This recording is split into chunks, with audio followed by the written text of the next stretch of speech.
За Монгол улс 2012 оноос бага хэмж бэлтгэх болсон байна. Энэ тогтолцооны өөрчлөлтөөс болж хөдөө багт ажиллаж байгаа бага хэмжийн хомсдолд орсон. Хүрэлцээгүй энэ байдлаас үүдэж эмч нар баг хооронд дунджаар 100-аас 300 км туулж эрүүл мэндийн тусламж үйлчилгээг үзүүлж байгаа.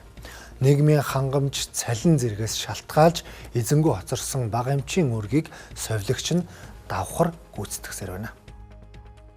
Увс аймаг 65 багтаагаас 40 баг нь бага эмчтэй. Эрүүл мэндийн тусламж үйлчилгээг бодлогоор дэмжихгүй бол их эмч мэрэгчлэр төгссөн хүн бага эмч хийх боломжгүй байдаг жишээ олон байна. Учир нь өнөөхөл нийгмийн хангамж, цалин хөлсний хүртээмжгүй байдал нөлөөлж байна.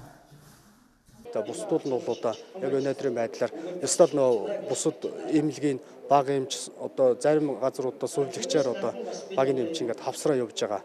Дорноговь аймагт анагаахын шинжлэх ухааны үндэсний сургуулийн салбар сургууль байдаг учраас хүний нөөцийн асуудал бусад аймагтай харьцуулахад 93.2% буюу харьцангуй өндөр үзүүлэлттэй байна. Гэвч 100% болохгүй байгаа шалтгаанд сум багуудад бага эмчийн дутагдaltaй байдал нөлөөлж байна. Багийн эмчийн дутагдaltaй холбоотой нэг эмч 2-3 багаа хариуцаад явах ийм асуудлууд байгаа. Их эмчүүд баг дээр төдийлөн удаан байх боломжгүй. Цаашаа сурж нарийнс янз бүрийн мэрэгжил эзэмших учраас цаашаа сургалтанд сураад явждаг. Багийн эмчийг бэлдчих юм бол тухайн баг дээр л бага эмч маань тусламжаа үзүүлээд байх учраас энэ өмнө багийн эмчийг бэлдэж байсан бодлогыг би хувь хүнийхээ хувьд их зөв бодлогоо гэж хардаг.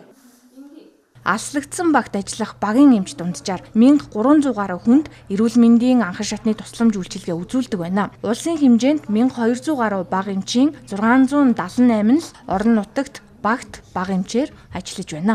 Багийн эмч нарын төв рүүгээ сум руугаа татаж аваад тэд нар нь хаяа дуудлах ч юм уу ямар нэгэн байдлаар тэнд очиж үйлчлдэг цөөхөн явж иргэдэг ийм эргэлтийн механизмтай болсноос болоод тэнд очиж байгаа нөгөөд хүртээмжтэй чанартай тусламж үйлчилгээг үзүүлж чадахгүй байгаатай холбоотой ийм асуудал манай улсын хэмжээнд бол яригдаад байгаа юм. Ялангуяа анхан шатны тусламж үйлчилгээнд илүү доктортой ажиллах нь өөрөө том тулгамж байгаа асуудлын нэг. Тэр ч утгаараа бид бас энэ 26 онд сумын эрүүл мэндийн төвүүдийн санхүүжилтийг 77 тэрбумаар зудаатгаж илүү доктор сууршилтай ажиллаа сэтгэл хангалуун хийдэг байх юм тогтолцоог бүрдүүлэх том алхам хийж байгаа гэдгийг ойлгож байна.